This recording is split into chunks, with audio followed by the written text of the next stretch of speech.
बिस्मिल्लाहिर्रहमानिर्रहीम। Review exercise 2। इसका जो क्वेश्चन 1 है ये MCQs का है। इसमें जो फर्स्ट पार्ट जो है इसमें है कि the standard form of this, इसकी स्टैंडर्ड फॉर्म क्या होगी। ये साइंटिफिक नोटेशन फॉर्म में ये 10 की पावर ये कुछ जो है ये दी हुई है। इसको साइंटिफिक नोटेशन फॉर्म कहते हैं। इसको जो आम जो जिस आम नंबर लिखे जाते हैं उस तरह लिखने को स्टैंडर्ड फॉर्म कहते हैं। इसमें 10 की पावर 6 है और ये पॉजिटिव 6 है, प्लस 6 है, तो डेसिमल प्लस साइड पे 6 डिजिट मूव कर जाएगा। एक डिजिट पहले ही है तो 5 इसके साथ और लगाएंगे तो टोटल 6 बन जाएंगे, यानी एक ये और 5 और मिला के टोटल 6 बन जाएंगे। तो इसमें जो सी पार्ट है मिसाल के तौर पे इसका जो 5 के बाद था ना कि डेसिमल यहाँ पे, तो यहाँ से 1 2 3 4 5 6, तो डेसिमल यहाँ पे आ जाता है। तो ये वाला पार्ट ठीक है, बाकियों में 0 कम है, ठीक है ना। इसमें एक ज़्यादा है, बाकियों में कम है, और ये वाला है, ठीक है ना। सी पार्ट इसका आंसर है। अब नेक्स्ट आ जाता है साइंटिफिक नोटेशन फॉर्म। इसको साइंटिफिक नोटेशन फॉर्म क्या होती है, इसको 10 की फॉर्म में लिखना होता है, यानी कि मल्टीप्लाई बाय 10 और डेसिमल पहले नॉन जीरो डिजिट के बाद आना चाहिए। तो डेसिमल जब यहाँ से यहाँ लाएंगे तो नेगेटिव साइड से आ रहा है 1 2 3 4 डिजिट, तो 3.4 मल्टीप्लाई बाय 10 की पावर 4 हो जाएगा, ये -4 हो जाएगा। माइनस साइड से आया ना तो -4, ये बी पार्ट इसका आंसर होगा। अगर नेगेटिव साइड से आए तो पावर की जो होती है, पावर का साइन अगर नेगेटिव का होता है, अगर इस तरफ से डेसिमल आता है तो फिर पॉजिटिव होना था। तो 4 डिजिट क्रॉस करके आया इसलिए पावर 4 होगी, और नेगेटिव साइड से आया तो नेगेटिव का साइन, तो ये बी पार्ट इसका आंसर हो गया। अब थर्ड पार्ट में है the base of common logarithm. जिससे पहले हमने क्वेश्चन किए हैं, जो आम लॉग होता है, जो लॉग होता है उसका जो कॉमन जो लॉगरिथम होता है उसका बेस क्या होता है। जो कॉमन जो लॉगरिथम है उसका बेस 10 होता है, ये बी पार्ट इसका आंसर है। अब इसी तरह ये फोर्थ पार्ट में कह रहे हैं कि इसका आंसर बताना है। इसका आंसर क्या है, जब हमने पावर का लॉ पढ़ा है, पावर पहले आ जाती है लॉग से पहले, ठीक है ना। बाकी लॉग 2 बेस पे 2 ही है, तो जब सेम बेस और नंबर सेम हो तो 1 हो जाता है। 3, ये 3 इधर आ गया, 3 को 1 से जब मल्टीप्लाई हम करेंगे ऐसे आकर 3 पहले आ गया, बाकी ये दोनों सेम होके 1 हो जाते हैं। 3 1 3, तो 3 इसका आंसर आ जाएगा ये वाला। इसको अब आप दो तरह से कर सकते हैं। एक तो हम कैलकुलेटर से डायरेक्ट ही कर लें log 100, ठीक है ना, तो अभी इसका आंसर आ जाएगा। या वैसे 100 को हम लिख सकते हैं 10 की पावर 10, तो जो पावर 10 होगी वो शुरू में आ जाएगी। बाकी log 10, तो नॉर्मल जो कॉमन जो log होता है उसका बेस भी 10 होता है, तो फिर भी वो 1 हो जाएगा, तो बाकी जो 10 शुरू वाला आंसर आ जाएगा। नहीं तो इसमें कोई ऐसा कोई बात नहीं है, इसको हम सिंपल कैलकुलेटर से कर लेंगे तो इसका आंसर 10 आ जाएगा। तो क्या आप इसको जिस तरह मैंने ये वाला क्वेश्चन कराया था ना, इसमें भी 10 की पावर 10 कर सकते हैं, तो पावर शुरू में आ जाएगी, तो बाकी इधर भी 10 बचेगा। इसका अंडरस्टूड है कि बेस 10 ही होता है, तो दोनों 10 10 मिलकर 1 हो जाएंगे, और जो 10 इधर आया होगा वो यहाँ पे आ जाएगा। अब इसमें जो 6 पार्ट है, 6 पार्ट के अंदर if log 2 is this then log 200 is. इसमें देखें कि इसमें कोई ऐसी बात नहीं है कि यहाँ पे कैलकुलेटर भी अलाउ नहीं है, तो इसका log 2 का अगर ये वाला होता है ना, log 2 की वैल्यू ये वाली होती है, तो 200 में सिर्फ करैक्टरिस्टिक का फ़र्क आता है, बाकी वैल्यू वही रहती है। इसमें इसका करैक्टरिस्टिक बनता है यहाँ से 1 2 डिजिट, तो यहाँ पे 0 की जगह पर 2 आ जाएगा, बाकी वैल्यू यही रह जाएगी। तो अगर कुछ और भी समझ ना लगे तो आप कैलकुलेटर से सिंपल इसका आंसर भी मालूम कर सकते हैं। log 0 की वैल्यू क्या होती है, अनडिफाइन होती है, यानी उसको हम फाइंड नहीं कर सकते, ठीक है ना। ये वाला पार्ट इसका आंसर है। तो ये log 10,000 चाहे कैलकुलेटर से कर लें डायरेक्ट ही आप इसको, ठीक है ना। तो इसको हम लिख भी सकते हैं 10 की पावर 4, अगर हम इसको सॉल्व करें तो ऐसे करके 10 की पावर 4, तो ये 4 शुरू में आ जाएगा, 4 log 10, जिसका बेस भी 10 है, तो ये log बेस भी 10 है, ये नंबर भी 10 हो, तो ये इक्वल टू 1 हो जाते हैं। तो 4 1 दा 4, तो इस तरह भी 4 आ जाएगा, चाहे आप मेंटल मैथ कर लें या इसको कैलकुलेटर से कर लें। अब इसमें देखिए कि ये log 5 प्लस log 3 दोनों के दरमियान में प्लस है और अलग अलग लॉग है। जब हम इसको सिंगल लॉग में लिखेंगे तो जो प्लस होता है ये किस से कन्वर्ट होता है, ये मल्टीप्लाई से होता है, और लॉग सिंगल हो जाएगा। तो 5 मल्टीप्लाई बाय 3, यानी कि ये प्लस मल्टीप्लाई में हो जाएगा ना, तो 5 और 3 को मल्टीप्लाई कर देंगे, ऐसे करके 5 मल्टीप्लाई बाय 3, तो जब सिंगल लॉग में लिखेंगे तो 5 3 15, तो ये वाला आंसर इसका हो जाएगा डी पार्ट। 10th पार्ट है, इसको लिखना है लॉगरिथम फॉर्म में।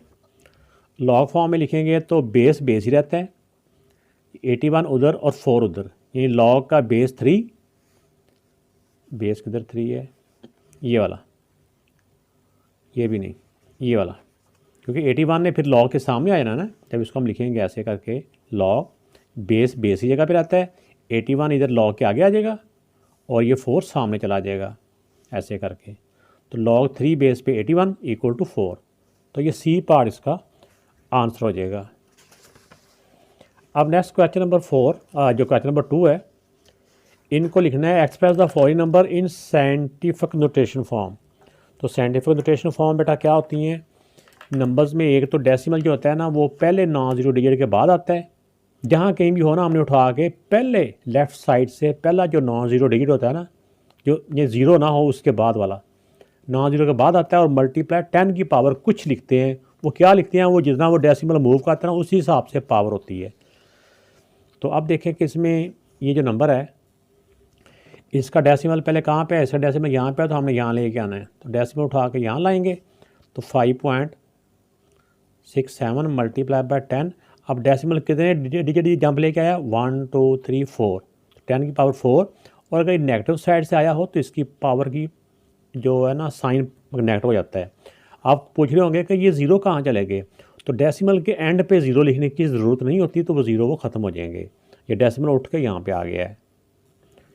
इस वाले पार्ट को भी जब हम साइंटिफिक नोटेशन में लिखेंगे तो 7 3 4, जिसका डेसिमल कहीं नहीं होता उसका डेसिमल यहाँ पे राइट साइड पे होता है, तो डेसिमल हमने साइंटिफिक नोटेशन में पहले डिजिट के बाद लेफ़्ट साइड से पहले डिजिट के बाद यहाँ लिखना होता है, यहाँ से उठा के हम डेसिमल यहाँ लाएंगे मल्टीप्लाई बाय 10, 10 की पावर कितना है, ये डिजिट जो डेसिमल फलां के गया है 1 2, तो इसकी पावर 2, और अगर ये पॉजिटिव साइड से गया हो, ये राइट साइड पॉजिटिव साइड होती है, तो पॉजिटिव साइड से गया हो तो इसकी पावर का साइन पॉजिटिव रहेगा, तो पॉजिटिव का साइन लिखा नहीं जाता, 10 की पावर 2, ये इसका आंसर आ गया है। अब इसमें देखें इसको भी साइंटिफिक नोटेशन फॉर्म में लिखना है, तो इसका डेसिमल यहाँ पे है, तो डेसिमल पहले डिजिट के बाद आना चाहिए यहाँ पे, तो डेसिमल को उठा के यहाँ लाएंगे 3.3, ठीक है, यहाँ पे आ गया, तो ये अभी एंड पे लिखते हैं इसको इधर करके, ये एज इट इज़ हम इसको सॉल्व कर रहे हैं, ये हम समझिए इसको सॉल्व कर रहे हैं, ठीक है ना। तो इसका डेसिमल एक डिजिट फलां के गया है, तो 10 की पावर 1 हो जाएगी, वैसे तो पावर 1 लिखी नहीं जाती, लेकिन क्योंकि हमने फर्दर इसको सॉल्व भी करना है, और लेकिन यहाँ पे ये भी मैंने समझाना है कि डेसिमल जो है ना वो नेगेटिव साइड से आया है, इसलिए इसकी जो पावर 1 है ना वो नेगेटिव की है।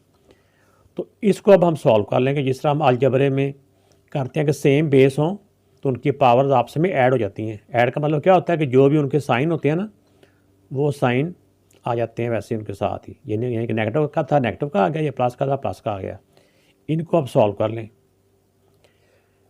ये डिफरेंट साइन है तो माइनस हो गया, 3 से 1 माइनस किया 2, और बड़े नंबर का साइन तो +2, तो ये बेटा इसका आंसर आ गया। जो क्वेश्चन नंबर 3 है इसमें ये साइंटिफिक नोटेशन फॉर्म में दिए हुए हैं, इसको ऑर्डनरी नोटेशन में लिखना है, यानी ऑर्डनरी फॉर्म में लिखना है, इसको आम हिंदी में लिखना है। अब इसको जब आम में लिखना है तो 2.6 है ना, अब इसका डेसिमल मूव करेगा 10 की पावर के हिसाब से, यानी कि ये हमने 10 की पावर वाली जो इसका हिस्सा ना इसको ख़त्म करना होता है, इसको सिंपल नंबरों में लिखना होता है। तो ये 10 की पावर 3 है और +3 है, तो डेसिमल यहाँ से 3 डिजिट प्लस साइड पे मूव कर जाएगा। तो यहाँ से अगर मूव करें तो पहला डिजिट ये है, दूसरा ये, तीसरा ये, अगर डिजिट कम हो तो ज़ीरो लगा के पूरे कर लेने हैं, तो डेसिमल को उठा के यहाँ ले आए। तो लेकिन यहाँ पे हमें पता है कि एंड पे डेसिमल लिखने की ज़रूरत नहीं होती, जैसे और नंबर भी हम देखते हैं, जैसे ये 6 है, इसके यहाँ पे डेसिमल नहीं है, तो एंड पे राइट साइड पे डेसिमल नहीं लिखा जाता, लेकिन अंडरस्टूड होता है कि डेसिमल है। अब यहाँ पे देखें 8.794, अब इसका डेसिमल मूव करना है नेगेटिव साइड को 4 डिजिट, तो यहाँ से नेगेटिव साइड कौन सी है, ये वाली लेफ़्ट साइड जो है, तो यहाँ से ये पहला डिजिट है, ये दूसरा, ये तीसरा, ये चौथा, तो डेसिमल यहाँ से मूव करेगा, यहाँ पे आ जाएगा, और एंड पे हम 0 लिख देंगे, ठीक है ना। तो इसको अब नीट करके लिख दो, अब डेसिमल इसका यहाँ पे आ गया, तो जब डेसिमल हमने इसकी पावर के हिसाब से मूव कर दिया, फिर ये वाला हिस्सा हमारा क्या हो जाता है, उड़ जाता है, हवा में गायब हो जाता है, ठीक है ना। अब इसको नीट करके लिख लेते हैं, तो ये हो गया। अब इसमें देखें कि इसमें 6 का डेसिमल कहीं ना हो, अगर नहीं है तो कहाँ पे है, यहाँ पे है, तो इसका डेसिमल मूव करना है 6 डिजिट नेगेटिव साइड को, तो नेगेटिव इसकी साइड बनेगी ये लेफ़्ट साइड। तो यहाँ से ये पहला डिजिट क्रॉस किया, फिर ये दूसरा, फिर ये तीसरा, चौथा, पाँचवा, छठा और डेसिमल लगा के ये 0 लगा दिया। तो अब इसका डेसिमल यहाँ से उठा के यहाँ ले आए। ये एरो सा लगाना होता है तो भी ठीक है, नहीं भी लगाएंगे तो ये ज़रूरी नहीं है। मैं ये आपको समझाने के लिए ये करता हूँ ताकि ये डेसिमल भी इस तरह छुप जाता है और हमारा ये काम भी हो जाता है। जैसे देखो मैं यहाँ पे इक्वल का साइन मैंने पहले लगाया था, उसको मैंने 0 बना दिया, इक्वल उधर ले गए। तो बाद दफ़ा काम इस तरह से सफाई से करते हैं ना कि पता भी ना चले कि क्या हम कर रहे हैं। तो ये वाला बेटा इसका आंसर आ गया। इस वाले क्वेश्चन में है, क्वेश्चन नंबर जो 4 है, इसमें है कि express each of the following in logarithmic form. इनको लॉग फॉर्म में लिखना है। तो लॉग फॉर्म में लिखने के लिए क्या होता है, ये इसका बेस है। बेस, इसका बेस जो होता है ना, बेस ही रहता है। लॉग का बेस यहाँ लिखा जाता है, बेस रहता है। ये नंबर इधर और ये नंबर इधर, ये दोनों आपस में इंटरचेंज हो जाते हैं। 2187 इक्वल दरमियान में ही, और 7 इसकी जगह पे 7 चला जाता है। ये इसका आंसर आ गया, कोई मुश्किल नहीं है। ये नीचे वाला बेस होता है, जब इसको लॉग फॉर्म में लिखना है तो बेस ने बेस की जगह पे चला जाना है और ये नंबर आपस में इंटरचेंज, सी इधर हो जाएगा और बी इक्वल के पार चला गया। इस तरह इसमें ये बेस है, बेस की जगह पे आ गया और 144 उधर और 2 इक्वल के पार, ये आपस में इंटरचेंज हो गए। तो ये बेटा इसका आंसर आ चुका है। क्वेश्चन नंबर जो 4 था उसको लॉग फॉर्म में लिखना था, ठीक है ना। ये वो एक्सपोनेंशियल फॉर्म थी, उसको लॉग फॉर्म में। और ये जो क्वेश्चन नंबर 5 है ये लॉग फॉर्म में दिया हुआ है, इसको एक्सपोनेंशियल फॉर्म में लिखना है, यानी कुव्वत नुमाई शक्ल में लिखना है। बिल्कुल उसका ये अपोजिट है, जिस तरह वो करते हैं सेम उसी तरह ही होता है। थोड़ा सा फ़र्क होता है इसमें, जो बेस है बेस ही रहता है, बाकी लॉग ख़त्म हो जाता है। ये वाली वैल्यू उधर, ये वाली वैल्यू उधर। बेस कहते हैं नीचे वाली वैल्यू को, ये जब इधर आएगी तो इस बेस के ऊपर आ जाएगा इक्वल टू 8। ये ऊपर वाली वैल्यू आपस में इंटरचेंज हो जाती है। ये इसका एक्सपोनेंशियल फॉर्म में आ गया। इस सेकंड वाले पार्ट को जब हम इसको एक्सपोनेंशियल फॉर्म में लिखेंगे, बेस ही रहता है, ये 3 इधर और ये सामने, 3 इधर आ गया और 729 सामने आ गया। इसको जब एक्सपोनेंशियल फॉर्म में लिखेंगे तो बेस ही रहता है, 5 इधर आ गया इक्वल टू, ये दोनों आपस में इंटरचेंज होते हैं ना, तो 1024 उस तरफ चला गया। तो ये बेटा इसको एक्सपोनेंशियल फॉर्म में ये सारी वैल्यू हमने लिख दी हैं। क्वेश्चन नंबर 6 में है find the value of x. तो जब इस तरह लॉग फॉर्म में कोई वैल्यू दी हो, उसमें एक्स अननोन हो, तो या इस तरह एक्सपोनेंशियल फॉर्म में एक्स की वैल्यू फाइंड करनी हो, तो उसका तरीकाकार हमने पहले भी सीखा है, दोबारा से बताता हूँ। एक तो उन वैल्यूज़ को एक्सपोनेंशियल फॉर्म में लिखें, अगर लॉग फॉर्म में है तो ये इधर चल जाएगा, ये इधर 0.5 इक्वल टू एक्स। और दूसरा हमने करना होता है कि अगर एक्स नीचे है तो हमने उसके जो पावर है उनको सेम कर लेना है, अगर एक्स ऊपर है तो बेस को सेम कर लेना होता है, या कोई और भी हल होता है इसका, ठीक है ना। अब पॉइंट जो 5 होता है ना, 0.5, इसको हम 1/2 भी लिख सकते हैं। ये पता ही नहीं पता ऐसे करके, 0.5 हो तो इसका डेसिमल ख़त्म करें तो नीचे 10 आ जाता है, 5 1 दा 5 2 दा, तो पावर 1/2। तो 1/2 का मतलब क्या होता है, 1/2 का मतलब स्क्वायर रूट भी होता है ना। अगर पावर में 1/2 हो तो उसका मतलब स्क्वायर रूट भी होता है। तो आप ऐसे करके 9 की को इसका लिख लें, 9 की पावर यानी 9 का स्क्वायर रूट। तो 9 का स्क्वायर रूट क्या होता है, 3। एक्स की वैल्यू 3 आ गई। अब सेकंड पार्ट में देखें कि इसमें एक तो हम कर लेंगे कि ये एक्स इधर पावर में है, 9 को हम लिख लेते हैं 3 स्क्वायर, 1/3 स्क्वायर। इसको भी पावर फॉर्म में लिख लें, क्योंकि इसका एक्स पावर में है तो नीचे हमने बेस इक्वल करने हैं। तो 27 को हम लिख देंगे 3 क्यूब, 3 3 9, 9 3 27, ऊपर 3x है। अब क्योंकि ये बेस है और ये नोमरेटर प्लेस पे है और इसको भी हमने ऊपर करना है, तो ये जब ऊपर जाएगा तो ऊपर क्या हो जाएगा, कोई वैल्यू जब नीचे से ऊपर जाए तो पावर का साइन चेंज हो जाता है, ऐसे करके 3x इक्वल टू 3 की पावर 3। अब पावर से मल्टीप्लाई हो जाएंगी, 3 2 दा 6x और डिफरेंट साइन हो तो माइनस इक्वल टू 3 क्यूब। अब x की वैल्यू हमने मालूम करनी है, बेस इक्वल है, तो जब बेस इक्वल हो तो हम उनके पावर्स को भी आपस में इक्वल लिख सकते हैं। जब बच्चों को मैंने कई दफ़ा बताया, या हम ऐसे कह लें कि बेस दोनों इक्वल हो गए, कट गए, तो बाकी ये वाली वैल्यू इसके ऊपर -6x इक्वल टू 3।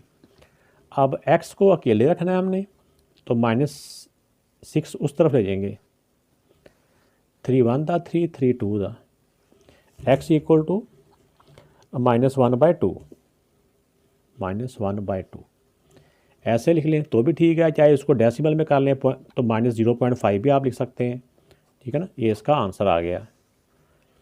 ये वाला क्वेश्चन भी बिल्कुल ऐसा ही है कि जैसा ये था, इसमें भी वैल्यू फ्रैक्शन में थी, इसमें भी फ्रैक्शन में है। इसमें भी स्टेप्स के साथ हम इसके पावर को जैसे इसको ऊपर लेके गए थे ऐसे इसको भी ऊपर ले जाएंगे।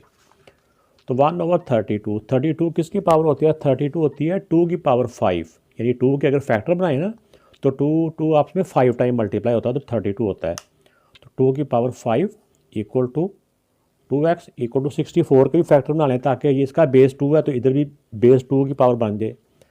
तो 64 होता है ना, इसके अगर फैक्टर बनाए ना, इसकी तजज़िये करें तो ये 2 अपने आप से ना 6 मरतबा मल्टीप्लाई होता है, तो हम इसको शॉर्ट फॉर्म में 2 की पावर 6 लिख सकते हैं। अब इस वाले वैल्यू को ऊपर ले जाएं, ऊपर जाएगी तो पावर का साइन चेंज हो जाएगा, नीचे +5 है ऊपर जाके -5 हो गया। तो ये 2x ऊपर ही है 2 की पावर 6, अब पावर से मल्टीप्लाई हो जाएगी। तो ये 5 to the 10 plus minus equal to 2 की पावर 6। बिल्कुल पिछले क्वेश्चन की तरह इसके बेस भी सेम है, बेस सेम हो तो हम इनकी पावर्स को भी आपस में इक्वल लिख सकते हैं, यानी बेस इक्वल हो तो पावर भी एक दूसरे की इक्वल होती हैं। तो -10x इक्वल टू 6। अब x इधर ही रह जाएगा तो -10 उस तरफ जाके इस तरफ, क्योंकि ये मल्टीप्लाई हो रहा है ना, जो -10 है ये x के साथ मल्टीप्लाई हो रहा है, दूसरी तरफ जाके ये डिवाइड हो जाएगा। ये -10 लिखा है मैंने। तो अब ये 2 के टेबल से 2 3 दा 2 5 दा, तो -3/5। तो माइनस को जहाँ मर्जी आप ना लिख लें, चाहे इस लाइन के बराबर भी लिख लें, ऊपर लिख लें, नीचे लिख लें, एक ही बात होती है, इससे कोई फ़र्क नहीं पड़ता कि ये माइनस अगर फ्रैक्शन में कहीं पे भी लिख सकते हैं, ये एक रूल है। तो ये बेटा इसका आंसर आ गया। क्वेश्चन नंबर 7 में है कि ये जो वैल्यूज़ दी हुई हैं ये प्लस या माइनस से इस फॉर्म में दी हुई हैं, इसको सिंगल लॉग में लिखना है। सिंगल लॉग में, जब प्लस माइनस में हो तो अलग अलग लॉग होता है ना, तो जब सिंगल लॉग में हो तो फिर ये प्लस माइनस खत्म हो जाते हैं, ये मल्टीप्लाई या डिवीजन की फॉर्म में रह जाते हैं। तो अब देखिए कि सबसे पहले हम इसको करते हैं। जो लॉग से पहले होता है ना, ये पावर आई होती है, हमने लॉग के पावर, जो लॉग के लात पड़े हुए हैं ना, जो पावर लॉग से पहले आ जाती है, इसमें रिवर्स चलना है। जो शुरू में वो पावर की जगह पर चला जाएगा, लॉग x, ये 7x के ऊपर चला जाएगा। ये भी लॉग से पहले 3 है, ये भी इसके ऊपर चला जाएगा। y की पावर 2 है और फिर इसकी पावर 3 है।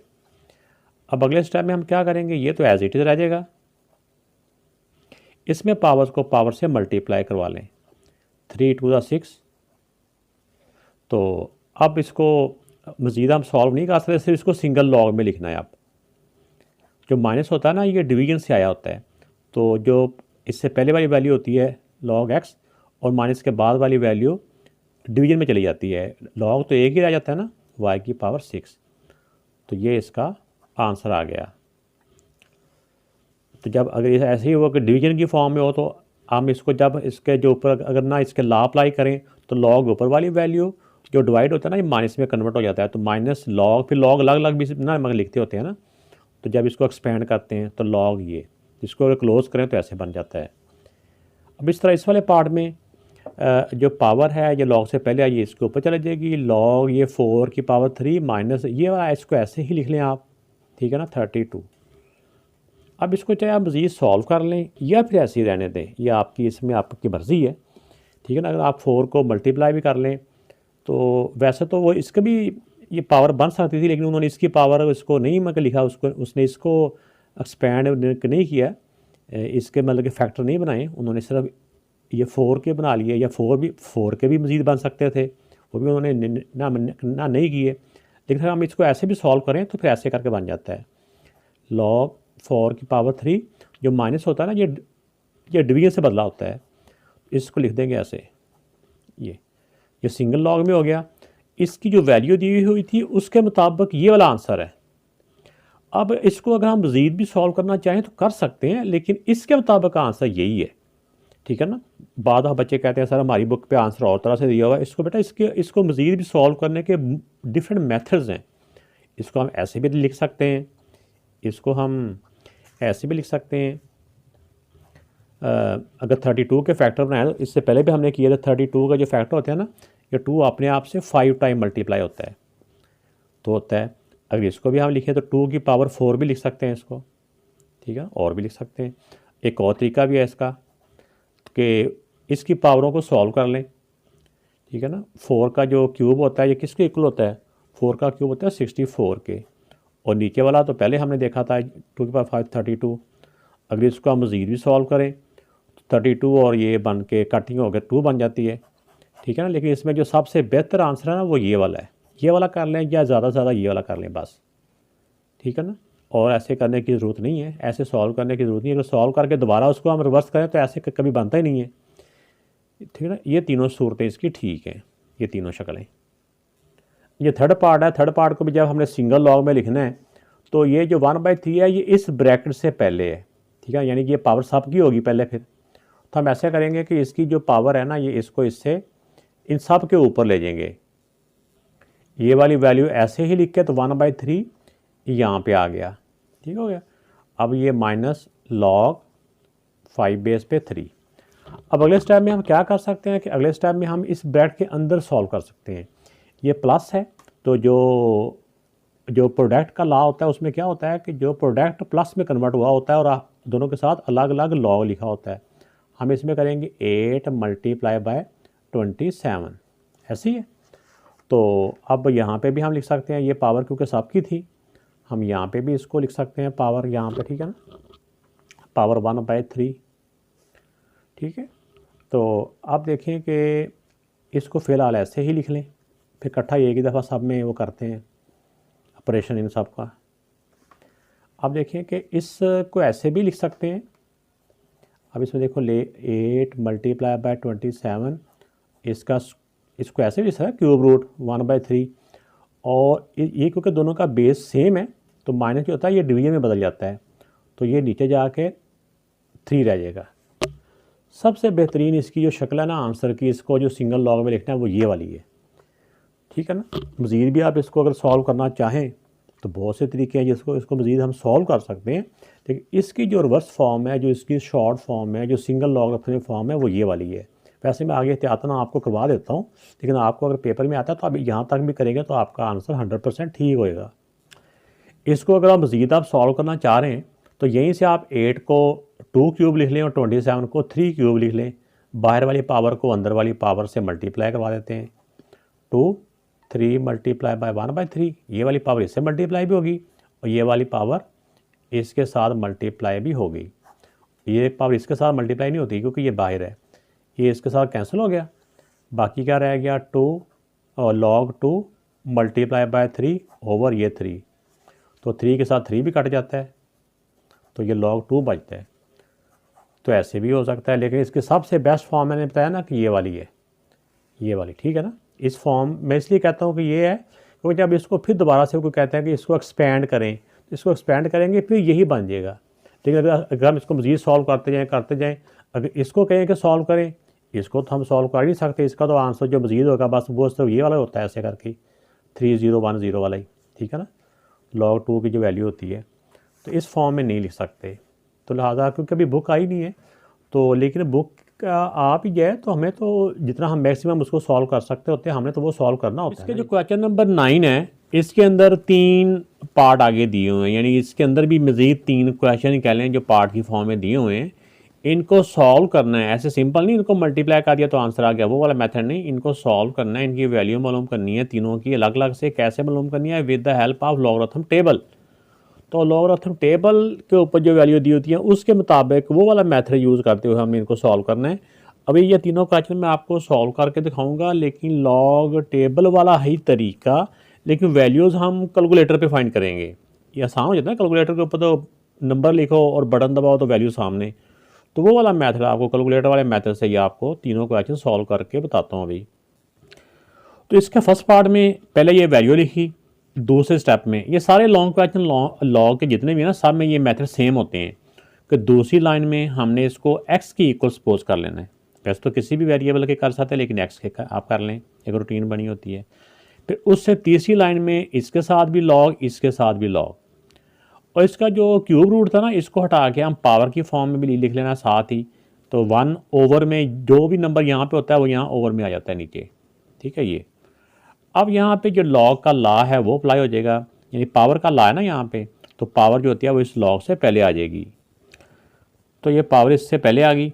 अब अगला स्टेप हमने क्या करना है कि अगले स्टेप में हमने इसका अगर हम जो लॉग टेबल वाला मेथड यूज़ करते हैं तो हमने सबसे पहले इसका रेफरेंस पोजीशन इस तरफ से पहले डिजिट के बाद इसका रेफरेंस पोजीशन लगानी है और रेफरेंस पोजीशन की हेल्प से हमने इसका करैक्टरिस्टिक फाइंड करना है। तो यहाँ से देखें कि डेसिमल कितने डिजिट परे है, एक डिजिट दूर है, एक डिजिट प्लस की तरफ, तो +1 आ जाएगा। और ये भी मैंने बताया हुआ है आपको कि जब इसका करैक्टरिस्टिक 0 या 0 से बड़ा आ जाए तो हम उसको डायरेक्ट भी कैलकुलेटर पे करें तो हमारा आंसर आ जाता है, ठीक है ना। तो लेकिन मैं क्योंकि इसमें मेथड वो वाला बता रहा हूँ कि जो आपको किसी भी टाइप के क्वेश्चन आ जाएँ तो वो आपको मुश्किल ना हो। अब लॉग का बटन प्रेस करना है आपने, ठीक है ना। लॉग अब मैंने यही बताया था आपको कैलकुलेटर पे करने के लिए कि जब कैलकुलेटर के ऊपर लॉग की वैल्यू लिखें तो ये जो है ना जहाँ पे रेफरेंस पोजीशन है यहाँ पे डेसिमल आपने लिखना है। ये सिर्फ कैलकुलेटर के ऊपर आपने डेसिमल यहाँ पे लिखना है, वैसे तो जहाँ कहीं है वहीं पे रहना है। और लिखना है 6.824 तो आ जाएगा 8340, ठीक है ना। 8340 हमने डेसिमल के बाद 4 डिजिट तक ना लेना होता है, इसकी वैल्यू लिखनी होती है। तो जैसा कि मैंने बताया कि अगर करैक्टरिस्टिक पॉजिटिव आ रहा हो ना, या 0 आ रहा हो या पॉजिटिव आ रहा हो, तो फिर हम डायरेक्ट भी उसकी वैल्यू लिखेंगे ना, फिर भी वही आ जाता है। लेकिन ये फिर हर ये क्वेश्चन में ये वाला मेथड अप्लाई नहीं होता। जैसे इसमें अगर वो पॉजिटिव आ रहा हो तो फिर डायरेक्ट ये 1.8340 है, तो इस तरह भी हम लिख सकते हैं। तो लेकिन जिन बच्चों को ये समझ आ गई है कि मैंने क्या बात की है वो तो ऐसे कर लें, वरना जहाँ पे रेफरेंस पोजीशन लगाई होती है वहाँ पे डेसिमल कैलकुलेटर के ऊपर में लिख के तो ये इसकी लॉग की वैल्यू मालूम कर लें। ये जो वैल्यू होती है ना, ये एक्चुअली ना वही वैल्यू होती है जो हम उस पर कैलकुलेटर पे कर रहे होते हैं, यानी कि जो लॉग टेबल पे हम वैल्यू देख रहे होते हैं ये वो वाली वैल्यू होती है। अब इसको हम 3 के साथ डिवाइड कर लेंगे। जब इसको हम 3 के साथ डिवाइड करेंगे तो हमारे पास आ जाएगा 0.6113। अब जब यहाँ पे आ जाए एक वैल्यू आ जाए, यानी ये फ्रैक्शन जो भी पावर शावर ख़त्म हो जाए, तो फिर हमने इसका एंटी लॉग मालूम करना होता है। तो इस तरफ ये लॉग एक्स ही आ रहा है, एक्स इधर ही रह जाएगा और इस तरफ जाके लॉग उस तरफ जाके एंटी लॉग बन जाता है। ये पॉइंट है बीच में। तो जो एंटी लॉग होता है ना, ये हमेशा डेसिमल के बाद वाली वैल्यू का मालूम किया जाता है, यानी मंटीसे का। तो कैलकुलेटर के ऊपर ही हमने करना होता है, शिफ्ट दबा के लॉग का बटन दबाते हैं तो ये साथ ही एंटी लॉग आ जाता है। तो यहाँ पे 0.6113 ये लिखें और साथ ही इक्वल का बटन प्रेस करें, ठीक है। इक्वल का बटन प्रेस किया तो ये आ जाता है 4.086 4.086। तो जब मैंने कैलकुलेटर पे ये करता हूँ, हालांकि ये बात ही हमने वो वाली वैल्यू थी जो हमने लॉग टेबल पे देखनी थी। तो जब कैलकुलेटर पे कर लें तो फिर जहाँ पे एंटी लॉग में टोटल 4 वैल्यू हमने ना लिखनी होती है, कम से कम 4-5 भी लिख सकते हैं लेकिन 4 बेहतर होती हैं। फिर जहाँ पे इसमें कैलकुलेटर पे डेसिमल आ रहा होता है ना, वहाँ पे रेफरेंस पोजीशन में उसको कन्वर्ट कर देना होता है। अब इसका जो करैक्टरिस्टिक है, ये करैक्टरिस्टिक ये बताता है कि इसका डेसिमल कहाँ पे आना है। अगर ये 0 है तो रेफरेंस पोजीशन वाली जगह पे ही डेसिमल आ जाएगा, ठीक है। 4.086 तो ये बेटा इसकी वैल्यू आ गई है। इसमें सिंपल तौर पे चेक करने का जो मेथड होता है वो भी आप कर सकते हैं कि अगर बगैर कैलकुलेटर के हम देखें इसकी वैल्यू क्या आ रही है, तो क्यूब रूट लिख के ये है 68.24 तो 4.086। तो देखें इस तरह भी हमने किया तो वही वैल्यू आ रही है, तो इसका मतलब होता है कि हमारा आंसर ये ठीक है। नेक्स्ट वाला जो क्वेश्चन है, जो वैल्यूज़ हैं, इनको भी हमने सबसे पहले स्टेप में इनको दोबारा लिखना है दूसरी लाइन में और फिर क्या लेना है कि लेट ये एक्स के इक्वल है, इक्वल टू एक्स। उसके बाद हमने क्या करना है, उसके बाद हमने तीसरी लाइन में जाके, जैसे तीसरी लाइन में क्या है ना, पहली लाइन में एक्स यानी पहली में वैल्यू, दूसरी में एक्स, तीसरी में दोनों साइडों का लॉग। इस तरह यहाँ पे भी तीसरी लाइन को आपने दोबारा लिख लेना है और इसके एक्स के साथ भी लॉग और जो राइट साइड पे नंबर है उसके साथ भी लॉग लिख लेना है। अब यहाँ पे आके देखना होता है, ये लॉग सब के साथ है, ठीक है ना, ऐसे करके। अब यहाँ पे लॉग का जो लॉ है वो अप्लाई हो जाएगा कि जब दो वैल्यू मल्टीप्लाई हो रही हो लॉग के सामने तो मल्टीप्लाई कन्वर्ट हो जाता है, बदल जाता है प्लस में, और लॉग दोनों के साथ अलग अलग इनके साथ लिख लिया जाता है।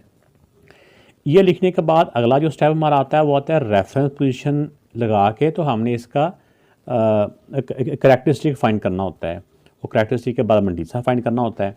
तो सबसे पहले इसकी रेफरेंस पोजीशन पहले डिजिट के बाद, इसकी पहले डिजिट के बाद ये, तो इसका देखें यहाँ से डेसिमल कितने डिजिट आ गया है, 1 2 2 डिजिट है प्लस की तरफ, तो इसका करैक्टरिस्टिक आ जाएगा 2, साथ ही हमने डेसिमल लगा देना है, ये प्लस, ये वैल्यू बाद में लिखता हूँ, पहले इसका ना करैक्टरिस्टिक दोनों का ही लिख लूँ। इसका क्योंकि रेफरेंस पोजीशन वाली जगह पे ही डेसिमल है, इसका करैक्टरिस्टिक आ जाएगा 0। अब हमने जब कैलकुलेटर पे फाइंड करना है तो ये फिर यहाँ पे दो बातें मैं रिपीट कर रहा हूँ कि जब करैक्टरिस्टिक 0 या पॉजिटिव नंबर हो तो हम कैलकुलेटर पे डायरेक्ट भी करें तो आंसर आ जाता है, वही आ जाता है। तो लेकिन मैं इसको आपको वही मैथड बता रहा हूँ जो कैलकुलेटर पे हमने शॉर्टकट किया हुआ है कि लॉग लिख के लॉग, अब इसमें हो जाएगा, मैंने कहा था कि रेफरेंस पोजीशन वाली जगह पे ही डेसिमल आपने लिखना है कैलकुलेटर के ऊपर, तो आ जाएगा 3.198 इक्वल का बटन, तो आएगा 0.5048। तो हमने क्योंकि डेसिमल के बाद लॉग की 4 वैल्यू लिखनी होती है, 5 वैल्यू 5 या 5 से बड़ी होती है, इसमें 1 प्लस कर लेना है, तो 5049 हो जाएगा 5049। अब इसका देखें कि इसकी भी जब वैल्यू आप लिखेंगे तो लॉग 3.543 इक्वल का बटन, तो 05493, आगे 7 है तो इसको आप इसको 4 कर लें, 5494 पॉइंट पहले ये 5494। अब इन दोनों को हमने कैलकुलेटर से प्लस कर लेना, जब इनको हम प्लस करेंगे तो ये आ जाएगा हमारे पास 3.053। तो जब सिंगल नंबर आ जाए तो उसके बाद क्या करना होता है, जब सिंगल नंबर आ जाए तो हमने उसका एंटी लॉग मालूम कर लेना है। इन दोनों को प्लस किया तो ये आ गया और इसका एक्स रह गया, इधर ही लॉग उस तक जाके एंटी लॉग बन गया। अब जब कैलकुलेटर से हमने एंटी लॉग मालूम करना होता है ना, तो ये हमेशा डेसिमल के बाद वाली वैल्यू का मालूम करना होता है जो कि हमारा मंटीसा होता है। तो इस तरह लॉग का बटन एंटी लॉग के साथ करेंगे तो साथ या 0.0543 करेंगे तो इक्वल टू, ये टोटल 4 डिजिट तक हमने ना लिखना होता है, मैक्सिमम 5 तक भी लिख सकते हैं लेकिन 4 तक, तो आ जाएगा 1.133 1.133। अब इसका देखें कि इसका जो है ये 3 है, यानी कि एक तो हमें ये करना है कि जब इसका ये जब एंटी लॉग की वैल्यू आ जाती है ना, जो इसका डेसिमल होता है उसको हमने रेफरेंस पोजीशन में बदल देना होता है। एक डिजिट और भी लिख सकते हैं यहाँ पे, चाहे 1133 1 लिख लें आगे, या 2 लिख लें, या 18 लिख लें, जैसे मर्जी का ले, से कोई फ़र्क नहीं पड़ता। मेन जो क्वेश्चन सॉल्व हो रहा होता है ना, वो बंदा देख रहा होता है कि ये बंदा क्या कर रहा है। तो रेफरेंस पोजीशन की जगह से अब हमने देखना है कि इसका डेसिमल कहाँ पे आएगा। तो डेसिमल के लिए हमें कौन बताता है कि कहाँ पे आएगा, ये बताता है ये करैक्टरिस्टिक ये वाला जो डेसिमल के इधर है, तो ये +3 है, तो यहाँ से 3 डिजिट प्लस की तरफ डेसिमल आएगा, यहाँ से 1 2 3 यानी यहाँ पे, तो 11 33 आगे 1 वगैरह को लिखना है तो लिख लें, वरना 4 डिजिट ही इसका आंसर, जो सूटेबल आंसर होता है ना वो 4 डिजिट में ही होता है। तो हम कैलकुलेटर पे भी इनको सॉल्व करके मल्टीप्लाई, सिंपल तरीके से मल्टीप्लाई करके भी देखते हैं कि आंसर हमारा कितना फ़र्क में आ रहा है या ठीक आ रहा है। तो कैलकुलेटर से आ रहा है 1133.05, तो अगर इसको पॉइंट के बाद एक डिजिट भी करते हैं तो ये 5 को कट करके इसमें 1 प्लस कर देंगे, तो 1 तक ही कर देंगे तो हमारा आंसर काफ़ी हो जाएगा, ठीक है ना। तो ये हमारे इसकी वैल्यू आ चुकी है, अगर इतना भी रहने देते तो भी गलत नहीं था। अब ये जो क्वेश्चन है ये भी एक सिंपल क्वेश्चन है कि इसमें कोई पावर नहीं है, कोई इसमें स्क्वायर रूट नहीं है, बिल्कुल एक ईजी सा ही है।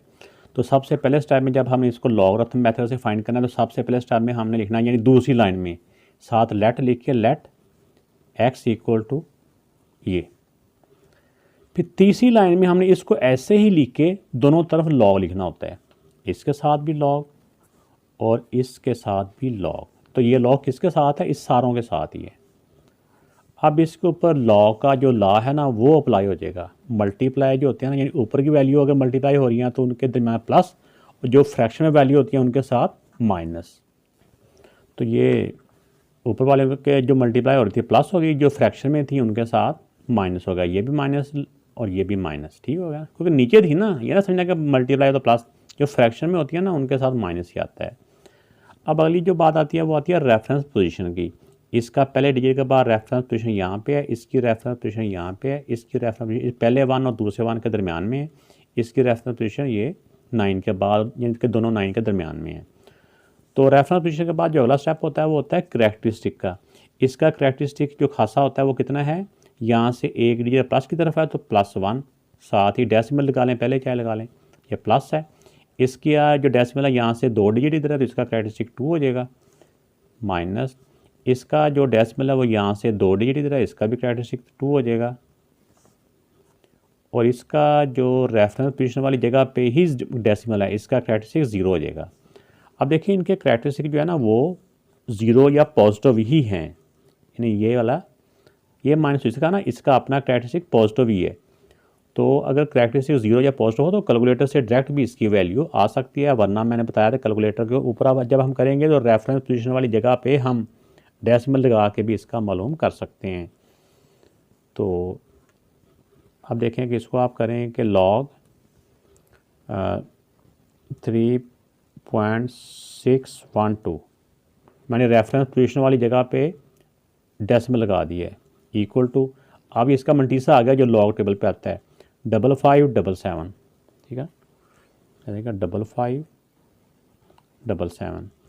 इसका जब कैलकुलेटर पे करेंगे आप तो इसका आ जाएगा लॉग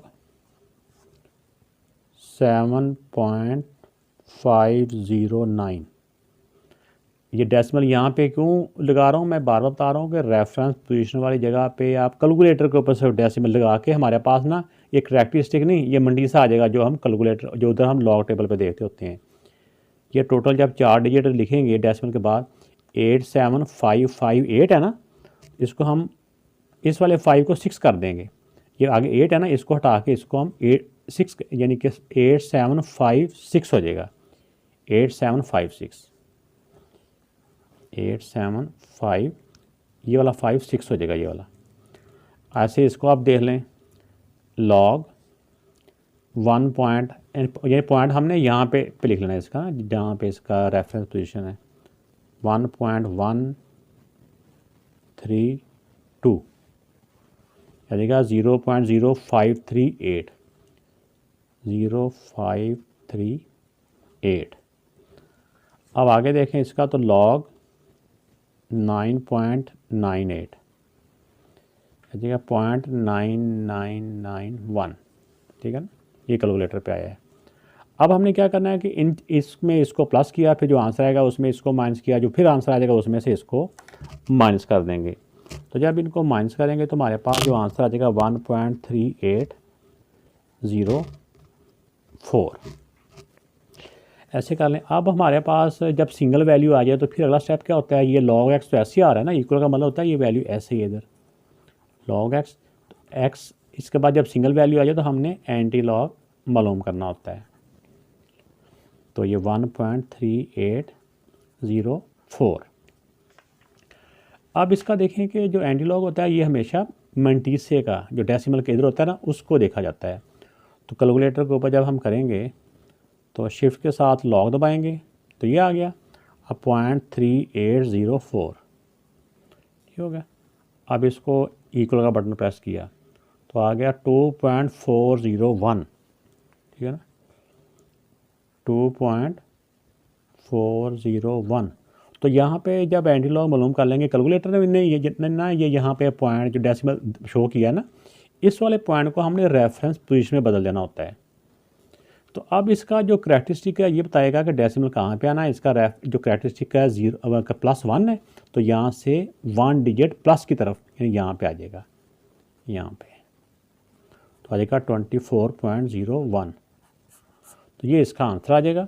अब कैलकुलेटर पे भी सिंपल इनको मल्टीप्लाई करें दोनों को, फिर इससे भी डिवाइड कर दें, फिर जो आंसर आएगा उसके साथ साथ फिर इसको डिवाइड कर दें तो आपका आंसर चेक हो जाएगा कि क्या आ रहा है।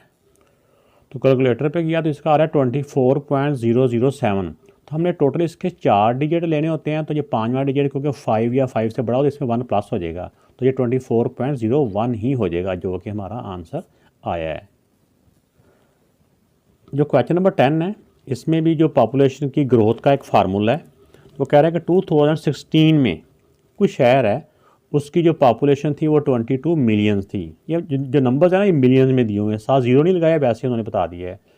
Was growth at the rate of this, आगे उन्होंने इसमें ये फार्मूला दे दिया है ये हो गया give the population in millions T years after, कि 2016 के बाद कितने सालों के बाद, यानी टी ईयर्स, टी ईयर मतलब का टाइम क्या लें, इसमें टाइम को ईयर्स में कंसीडर करते हैं, उसमें लेते हैं ना सालों में। तो use model determine in which year the population will reach 35 million, कि 35 मिलियन जो पॉपुलेशन है इस फार्मूले के मुताबिक कितने, इन विच ईयर, कौन से साल में होगी। Round off answer to your nearest year, उसको राउंड ऑफ करना है, ये भी बताना है। अब ये आफ्टर टी ईयर्स जो टाइम उसकी जो पॉपुलेशन है ये 35 मिलियन है, तो ये मिलियंस में ही है, ऐसे इसको ये भी मिलियंस में ही है। अब इसमें जो पी टी है यानी इसकी जो पॉपुलेशन की वैल्यू है, इसकी जगह पे वो वैल्यू पुट कर देंगे, बाकी एज इट इज़ आ जाएगा। तो ये रिप्लेस की। अब क्योंकि ये जो वेरिएबल है इसकी इसमें है पावर में है, तो अब बोथ साइड का ना हम लॉग ले लेंगे, इसके साथ भी लॉग, इसके साथ भी लॉग, इसी को दोबारा लिखें, ठीक है, इसी को दोबारा लिखें, और इसके साथ भी लॉग और इसके साथ भी लॉग, ये ठीक है ना, ऐसे करके। अब ये तो इसकी कैलकुलेटर से हम ऐसी वैल्यू पुट कर देंगे, log 35 की जो भी वैल्यू है इसकी आती कैलकुलेटर से हमने निकालनी है कि 1.555440, और यहाँ पे पहले हम ना ला, जो इसके लॉ के ला है ना वो अप्लाई करेंगे, क्योंकि ये वाली वैल्यू और ये वाली वैल्यू आपसे मल्टीप्लाई हो रही हैं। तो जाएगा log 22, तो ये प्लस में हो जाएगा log 1.025 की पावर t। अब इसमें जो पावर का ला है वो भी इसमें अप्लाई होना है, इसकी जो पावर होती है वो log से पहले आ जाएगी, और इसकी जगह पे भी 22 log 22 की वैल्यू भी हम कैलकुलेटर से निकाल लेंगे। इस स्टेप में हमने इसकी वैल्यू एक तो कैलकुलेटर से लिखी है, दूसरा ये टी पहले ले आए हैं। अब हमने टी की वैल्यू मालूम करनी है, इसको अकेले कर लेना, बाकी सारी वैल्यू लॉग रूल के मुताबिक उधर ले जाएंगे, इस एक स्टेप में इसको ले जाएंगे उधर, और लॉग इसकी वैल्यू इसकी जगह पे इसकी वैल्यू पुट कर देंगे।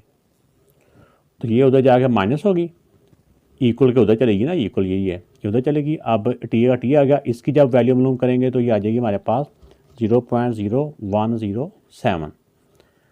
अब इसको में से इसको माइनस कर लेंगे, जो हमारा आंसर आएगा उसके साथ फिर हम इस ये वाली वैल्यू इस तरफ मल्टीप्लाई हो रही है, दूसरी तरफ जाकर डिवाइड हो जाएगी। इसमें से इसको माइनस किया, ये आ गया, और ये इसके साथ जो मल्टीप्लाई हो रहा है उधर जाकर ये डिवाइड हो जाएगा, 0.0107, इधर टी रह गया। अब इसको इसके साथ जब हम डिवाइड करेंगे तो ये हमारा आ जाएगा 18.84। तो ये टाइम था ईयर्स में था, लेकिन उन्होंने कहा इसको राउंड ऑफ करना है। अब देखिए डेसिमल के पास जो डेसिमल पार्ट है ये अगर 5 या 5 से बड़ा तो साथ वाले में 1 प्लस कर देंगे। इसको जब हम प्लस करेंगे ना, इसका होता है ये अप्रोक्सीमेटली कि जब राउंड ऑफ करते हैं तो ऐसे दो मद्दा सी आती हैं, ठीक है 19। तो यानी कि इसका हो जाएगा कि आफ्टर 19 ईयर्स उसकी पॉपुलेशन 22 मिलियन से 35 मिलियन हो जाएगी। एक तो ये है, और ये भी देखें कि ये जो पॉपुलेशन थी 22 ये 2016 में थी, तो आफ्टर 19 ईयर कौन सा साल होगा। तो ये थोड़ा सा मैं एक्सप्लेन भी कर देता हूँ कि पॉपुलेशन इन 2016 में थी 22 मिलियन, तो आफ्टर 19 ईयर्स, आफ्टर 90 ईयर्स कौन सा साल बनेगा, मतलब कि आफ्टर 19 ईयर इन, इसमें 19 प्लस करो तो बन जाता है 2035। तो अब पॉपुलेशन बन जाएगी उसकी, यहाँ पे लिख दें पॉपुलेशन हो जाएगी 35 मिलियन। ये उन्होंने बताया हुआ था कि 35 जो मिलियन है कितने सालों के बाद कब होगी, तो 19 साल के बाद 2035 में होगी 35 मिलियन। तो ये बेटा इसका आंसर आ गया।